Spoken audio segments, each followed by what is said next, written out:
पुनः स्वागत है कक्षा अष्टमी के संस्कृत के विद्यार्थियों का। आज बच्चों आप पढ़ रहे थे पंचमः पाठ कंटके नैव कंटकम, और आज हम पढ़ने वाले हैं इसका पार्ट 2। और इसके क्या पढ़ा था बच्चों, एक बार हम देखेंगे। यहाँ पर एक बार कहानी को हम थोड़ा संक्षेप में देखेंगे, फिर हम आगे कंटिन्यू करेंगे।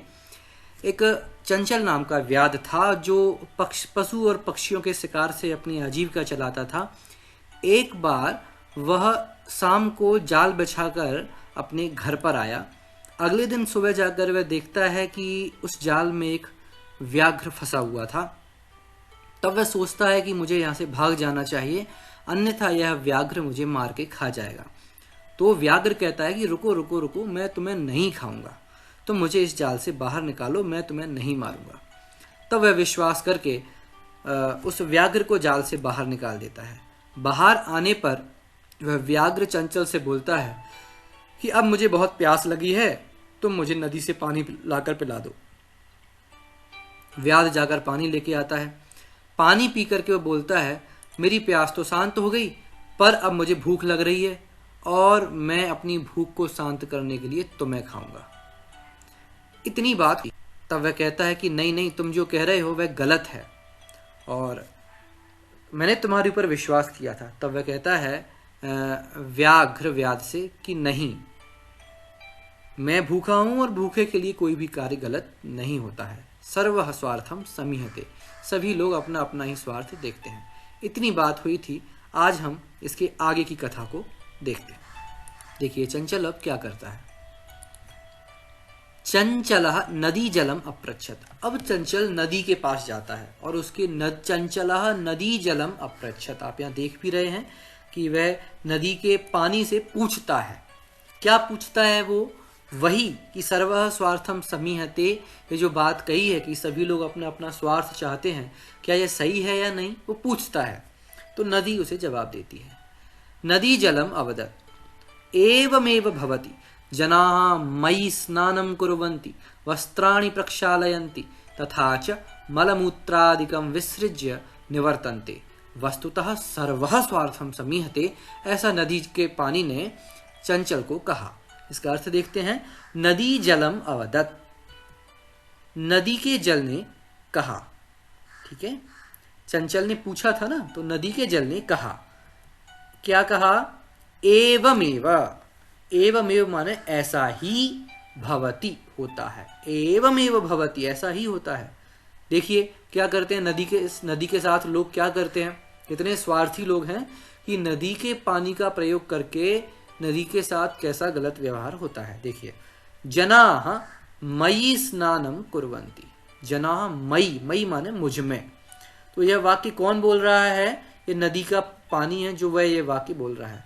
तो मयि स्नानं कुर्वन्ति, मयि माने किस में होगा इसका अर्थ? नदी के पानी में। तो नदी बोल रही है लोग मेरे अंदर आके मुझ में नहाते हैं। वस्त्राणि प्रक्षालयन्ति, वस्त्राणि माने कपड़े, प्रक्षालयन्ति अर्थात धोते हैं। तथा च और मलमूत्रादिकम विसृज्य निवर्तन्ते। मलमूत्रादिकम, जितना भी मलमूत्रादि गंदगी है, विसृज्य अर्थात छोड़कर, निवर्तन्ते चले जाते हैं, है ना। और इसलिए कहा है वस्तुतः सर्वः स्वार्थम समीहते, इसलिए सभी लोग अपना स्वार्थ चाहते हैं। तो नदी के पानी ने क्या कहा? हाँ हाँ बिल्कुल ऐसा ही होता है। जना मयि स्नानं कुर्वन्ति, लोग मेरे में आके स्नान करते हैं। वस्त्राणि प्रक्षालयन्ति, वस्त्र धोते हैं। तथा च मलमूत्रादिकं विसृज्य निवर्तन्ते, और मलमूत्रादि छोड़कर चले जाते हैं। वस्तुतः सर्वः स्वार्थम समीयते, है ना। हम किसी के साथ कोई हमारे साथ अच्छा व्यवहार करता है, पर उसके साथ ज़्यादातर लोग ऐसा ही व्यवहार करते हैं कि बस जैसे अपना काम सटाना हो, है ना। इस तरह का यहाँ ये बात कही गई है। देखिए कुछ अब बोध प्रश्न है यहाँ। नदी जलम व्याधम किम अवदत्, नदी के पानी ने व्याध से क्या कहा? यह पूरा वाक्य है। एवमेव भवति जनाः मयि स्नानं कुर्वन्ति, वस्त्राणि प्रक्षालयन्ति, तथा च मलमूत्रादिकं विसृज्य निवर्तन्ते, वस्तुतः सर्वः स्वार्थं समीहते। जनाः कुत्र वस्त्राणि प्रक्षालयन्ति? जनाः नदी जले वस्त्राणि प्रक्षालयन्ति। हिंदी में अर्थ, चंचल ने नदी के जल से कहा, पूछा, तो नदी के पानी ने कहा ऐसा ही होता है। लोग मुझ में स्नान करते हैं, कपड़े धोते हैं तथा मल मूत्रादि छोड़कर जाते हैं। वास्तव में सभी अपना ही स्वार्थ चाहते हैं। इस प्रकार यहाँ नदी के जल ने व्याध को कहा। अब देखिए यहाँ पर चंचल वृक्ष के पास जाता है। चंचलः वृक्षम उपगम्य अपृच्छत्। वृक्ष कहता है, वृक्षः अवदत् मानवाः अस्माकं छायायां विरमन्ति, अस्माकं फलानि खादन्ति, पुनः कुठारैः प्रहृत्य अस्मभ्यं सर्वदा कष्टं ददति, यत्र कुत्रापि छेदनं कुर्वन्ति, सर्वः स्वार्थं समीहते। ऐसा वृक्ष ने कहा। देखिए इसका क्या अर्थ है। अभी तक चंचल नदी के पास गया था और नदी से पूछा क्या सही बात है कि सर्वः स्वार्थम समीहते। अब वह वृक्ष के पास जाता है। तो चंचलः वृक्षम उपगम्य, उपगम्य अर्थात पास में जाकर, चंचल वृक्ष के पास जाकर अपृच्छत्, उसने पूछा। तो वृक्षः अवदत्, वृक्ष ने कहा, मानवाः अस्माकं छायायां विरमन्ति। विरमन्ति अर्थात विश्राम करते हैं। के विरमन्ति, मानवाः अर्थात लोग विश्राम करते हैं। कुत्र विरमन्ति कि छायायाम, केसाम छायायाम, अस्माकम अर्थात वृक्षाणाम, क्योंकि यह वाक्य वृक्ष बोल रहा है। तो लोग वृक्षों की छाया में विश्राम करते हैं, ऐसा वृक्ष बोल रहा है। अस्माकम फलानि खादन्ति, हमारे फल खाते हैं। फिर पुनः कुठारैः प्रहृत्य, कुठारैः अर्थात तृतीय विभक्ति बहुवचन में शब्द बना जिसका अर्थ है कुल्हाड़ियों से, प्रहृत्य अर्थात प्रहार करके, अस्मभ्यम सर्वदा कष्टम ददति, हमें हमेशा कष्ट देते हैं। यत्र कुत्रापि छेदनम कुर्वन्ति, यत्र कुत्रापि एक अव्यय है जिसका अर्थ है जहां कहीं, छेदनम अर्थात काटना, छेदन कर देना। तो लोग फिर क्या करते हैं कि चाहे जहां जहां उनका मन हो वहां छेदनम कुर्वन्ति, कुल्हाड़ी से न काट देते हैं। सर्वः स्वार्थम समीहते। देखिए यहाँ कहा है वृक्ष ने बड़े दुखी होकर के, लोग मानवाः अस्माकं छायायां विरमन्ति, लोग हमारी छाया में विश्राम करते हैं। अस्माकं फलानि खादन्ति, हमारे फल खाते हैं। पुनः कुठारैः प्रहृत्य अस्मभ्यं सर्वदा कष्टं ददति, फिर कुल्हाड़ियों से प्रहार करके हमें हमेशा कष्ट देते रहते हैं। यत्र कुत्रापि छेदनम कुर्वन्ति, चाहे जहाँ छेदन भेदन करते हैं। सर्वः स्वार्थम समीहते। बोध प्रश्न, मानवाः केषां छायायां विरमन्ति। उत्तर, वृक्षाणाम।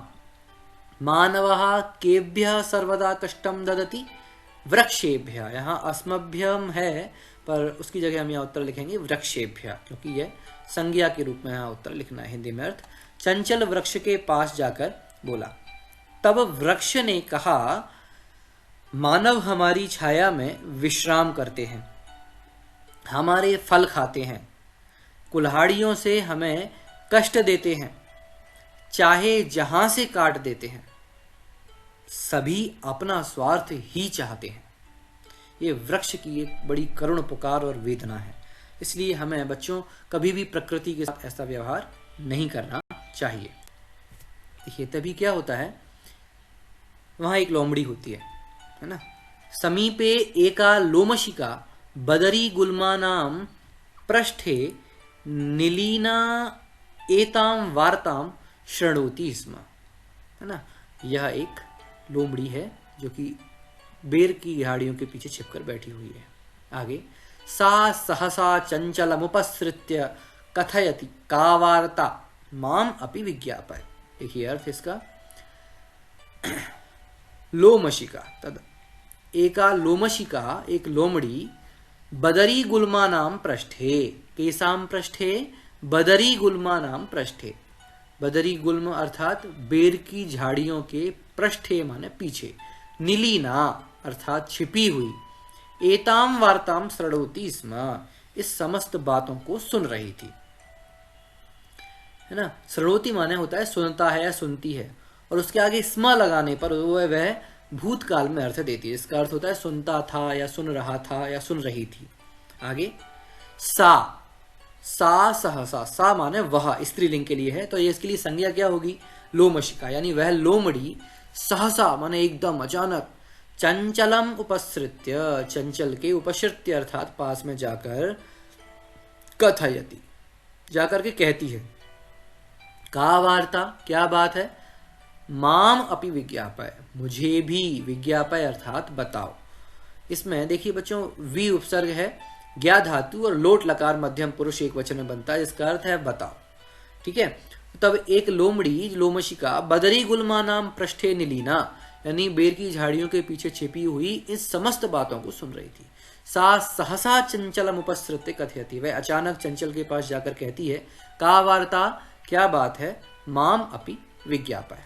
देखिए बुध प्रश्न, लोमशिका कुत्र निलीना एताम वार्ताम शृणोति स्म। ठीक है, बदरी गुलमा नाम पृष्ठे निलीना एताम वार्ताम शृणोति स्म। आप इस चित्र में पहले वाले में देख रहे हैं। आगे हिंदी में अर्थ, पास में एक लोमड़ी बेर की झाड़ी के पीछे छिपकर इस वार्ता को सुन रही थी। वह अचानक पास में आकर कहती है, क्या बात है, मुझे भी बताओ। इस तरह यहां पर लोमड़ी ने अपनी बात कही। आगे देखते हैं हम। अब यहां पर चंचल लोमड़ी से अपनी पूरी बात कह रहा है। सह अवदत्, मातृस्वसः अवसरे त्वं समागतवती, मया अस्य व्याघ्रस्य प्राणाः रक्षिताः, परम एषः माम एव खादितुम् इच्छति। तदनन्तरं सः लोमशिकायै निखिलां कथां न्यवेदयत्। सः अवदत्, सः अर्थात कौन, वह यानी चंचल। चंचल बोला, मातृश्वशः, मातृश्वशः माने मौसी, अरे मौसी, अवसरे त्वं समागतवती, तुम सही समय पर आ गई हो, पधार गई हो, तुम बिल्कुल सही समय पर यहाँ आई हो।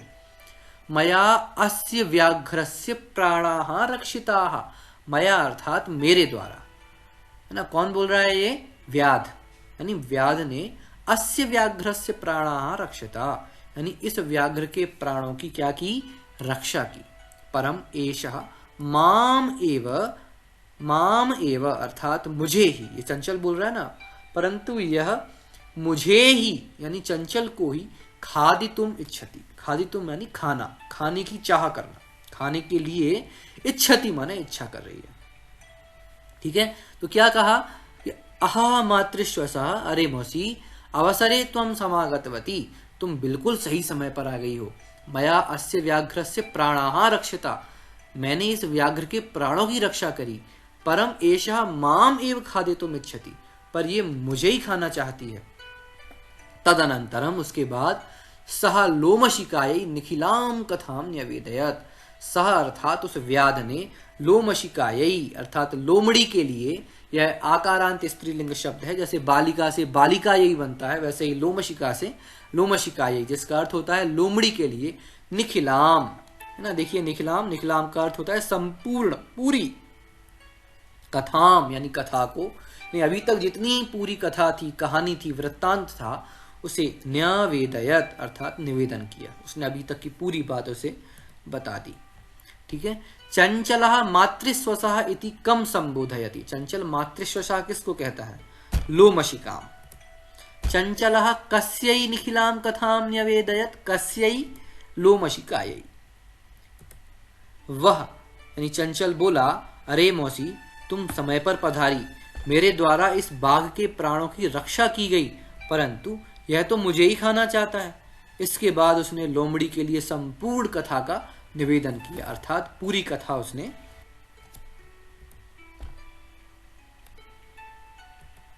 लोमशिका चंचलम अकथयत, बाढ़म त्वं जालम प्रसारय, पुनः सा व्याघ्रम अवदत्, केन प्रकारेण त्वम् एतस्मिन् जाले बद्धः इति अहं प्रत्यक्षं द्रष्टुमिच्छामि। जब व्याघ्र ने सारी बात बताई लोमड़ी को, तो लोमड़ी ने एक चतुराई से काम लिया, चतुराई से काम लिया, है ना। उसने कहा कि मुझे नहीं लगता कि ये व्याघ्र इस जाल में फंस भी सकता है, तुम नहीं फंसे थे इसमें। ऐसी चाल चल करके उसने कहा, लोमशिका चंचलम अकथयत, लोमड़ी ने चंचल से कहा, बाढ़म ठीक है, अच्छा, त्वं जालम प्रसारय, त्वं जालम प्रसारय, ये किससे कहा, व्याध से, तुम जाल को प्रसारय अर्थात फैलाओ, तुम जाल फैलाओ। पुनः सह व्याघ्रम अवदत्, इसके बाद वह व्याघ्र से बोली, ठीक है, क्या बोली, केन प्रकारेण त्वम एतस्मिन् जाले बद्धा। अब त्वम जो अब यहां आ रहा है ना, वो किसके लिए है, इसे व्याघ्र के लिए है ना। तो वो व्याघ्र से बोली, केन प्रकारेण, किस तरह से, तुम एतस्मिन् जाले बद्धा, तुम कैसे इस जाल में बंधे हुए हो, कैसे बंधे। इति अहम, यानी मैं माने कौन, ये लोमड़ी लोमशिका, प्रत्यक्षम यानी अपने सामने, द्रष्टुम इच्छामि, द्रष्टुम अर्थात देखने के लिए, द्रस धातु तुमुन प्रत्यय में, और इसका अर्थ होता है देखने के लिए, इच्छामि अर्थात इच्छा कर रही है। लोमड़ी ने चंचल से कहा, बाढ़म, ठीक है, त्वम जालम प्रसारय, तुम जाल फैलाओ। पुनः सह व्याघ्रम अवदत्, फिर वह व्याघ्र से बोली, केन प्रकारेण त्वम एतस्मिन् जाले बद्धा, तुम इस जाल में किस तरह बंधे थे। अहम प्रत्यक्षम द्रष्टुम इच्छामि, यह सब अपने सामने देखना चाहती हूं। आगे लोमड़ी चंचल को बोली, ठीक है, तुम जाल फैलाओ। फिर वह बाघ से बोली, तुम इस जाल में किस तरह से बंधे हुए थे, मैं यह अपनी आंखों के सामने देखना चाहती हूं।